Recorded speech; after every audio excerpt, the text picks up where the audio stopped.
Welcome to my channel. Connect Amazon Echo to new Wi-Fi router.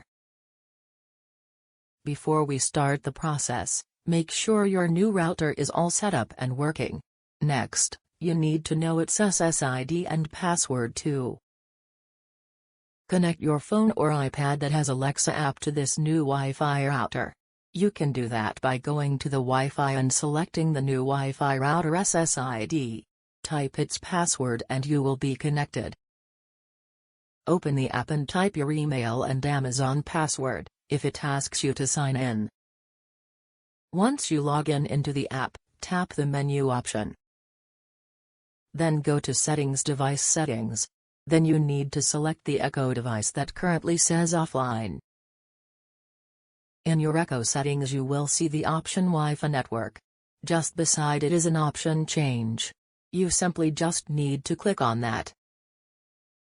It will start the Echo setup where you will need to click on Continue.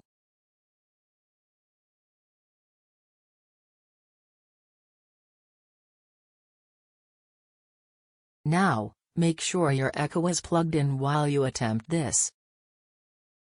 If it's not, then plug it into an electrical outlet and wait for at least 60 seconds. You will see a blue light turning to orange on the Echo.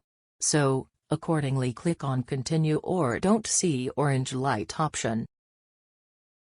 If you don't see the orange ring light on the Echo, then the app will ask you to press and hold the action button for around 6 seconds.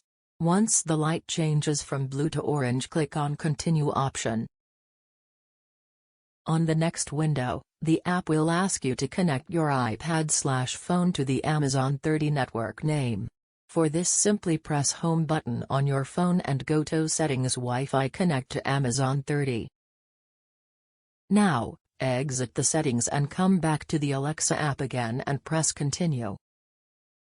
Next, the app will show you a list of all the available Wi-Fi networks. Select your new Wi-Fi router's SSID and voila, you are connected.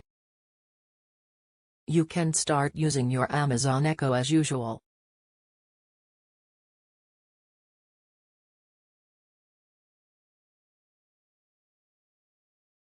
Thanks for watching.